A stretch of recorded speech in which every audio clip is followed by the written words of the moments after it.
Secretary of State Antony Blinken meeting with top officials in war-torn Ukraine. But the start of his trip was interesting. He took to the stage at a bar in Kyiv, playing the guitar and singing Neil Young's "Rockin' in the Free World." The United States is with you. So much of the world is with you. And they're fighting, not just for a free Ukraine, but for the free world. Maybe we can try something?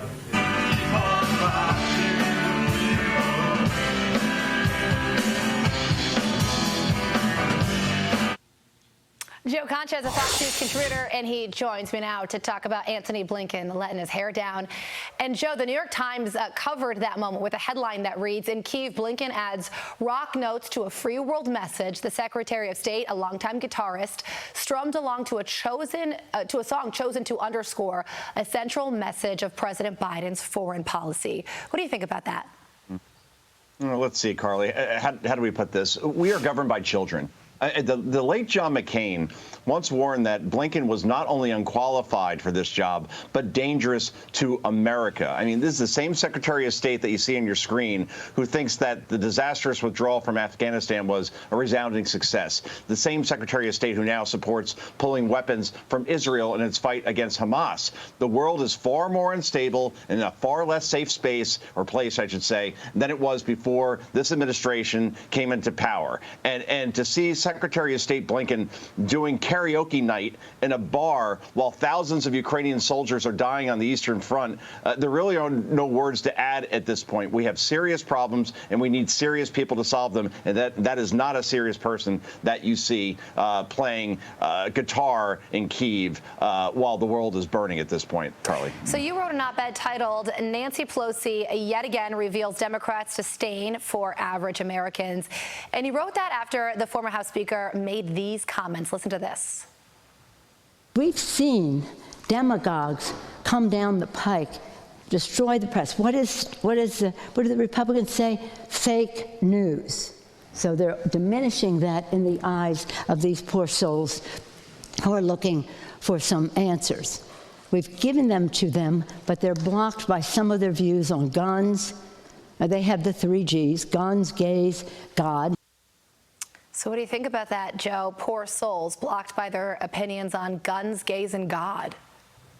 Wow. To quote Yogi Berra, it's deja vu all over again. And what this underscores is that the former House Speaker and the Democratic Party in general, they're now the party of elites, of those of the richest 1% who live in coastal cities, and not the party that champions working men and women as it was in the past. It's so reminiscent of, remember Barack Obama and what he said about struggling working class people in the Rust Belt who were angry and frustrated with the economy at the time, couldn't get jobs. And he said that they clung to their Bibles and their guns. So it sounds a lot like that, right? It's also reminiscent of Hillary Clinton, who called Trump supporters a basket of deplorables. And that was a key moment in that election, by the way, Carly, because once she started going after Trump supporters and basically debasing them, that really fueled the Trump campaign and obviously went on to win from there. We also have a president, by the way, who when he vacations, when he's not at his multi-million-dollar beach house in Delaware, despite calling himself Scranton Joe, he's at billionaire Tom Steyer's house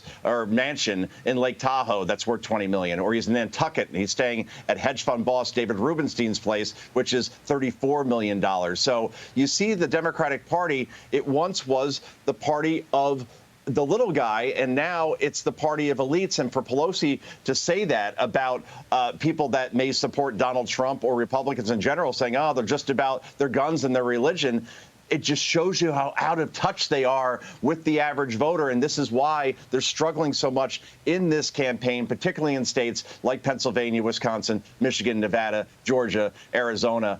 They're not talking to people. They're talking down to people, Carly. And that's Joe, what you know, it's so true. And it's not just traditional Trump supporters or Republicans that, of course, Democrats would always have problems getting their vote. But it's typical. They're base voters. President Biden has lost 28% support among black voters. Donald Trump has gained a 15-point bump with 6 months to go until this election. Yeah, and you think about the margins, Carly, that Joe Biden had in 2020. That was a very close election when you look at the states that he won. And if he didn't win them, what would have happened?